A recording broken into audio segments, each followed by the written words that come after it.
నేను చాలా మందిని చూశాను ట్రావెలింగ్ చేసినప్పుడు, అది డే టైం అవ్వాలని నైట్ టైం అవ్వాలండి, హెల్మెట్కి ఇచ్చిన వైజర్ అనేది వేయకుండా ఇలా వదిలేస్తారు.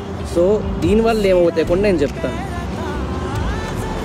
సో ఇప్పుడు నా వైజర్ చూసారా, ఇవన్నీ కూడా ఇన్సెక్ట్స్. సో చూడండి, అంతా ట్రావెల్ చేసి వస్తుంటే ప్రతి ఇన్సెక్ట్ అండ్ డస్ట్ అంతా కూడా తూలుతుంది. క్లియర్ వైజర్ ఉంది కదా, నేను ఇన్ కేసు వైజర్ వేయకుండా ఓన్లీ ఒక్క స్మోక్డ్ వైజరే వేసాను అనుకుందాం. ఇప్పుడు ఏమవుతుంది, డస్ట్ కానీ ఏం ఇన్సెక్ట్స్ ఏమున్నా కూడా మన నోట్లోకి వెళ్ళిపోతాయి కదా. ఈ గ్లాస్ వైజర్ వచ్చేసరికి మనం నైట్ టైమే యూజ్ చేయాలి. ఎందుకు నైట్ టైం అంటే విజన్ అనేది మనకి క్లియర్గా ఉంటుంది. ఈ స్మోక్ వైజర్ ఎప్పుడు వాడాలంటే ఎండ్లో కానీ లేదంటే సన్నీ బాగా ఉన్నప్పుడు వచ్చేసరికి మనం ఇది వాడాలి. మీరు ఏ డే టైంలో వెళ్ళినా కూడా స్మోక్ వేసుకోండి అండ్ దాని మీద గ్లాస్ వేయండి. ఎందుకంటే ఇది మనకి ఫుల్ కవర్ అవ్వదు. సో గ్లాస్ వేయడం వల్ల ఏంటంటే మనకి డస్ట్ అనేది కానీ ఫేస్ మీదకి వెళ్ళకుండా ఉంటుంది.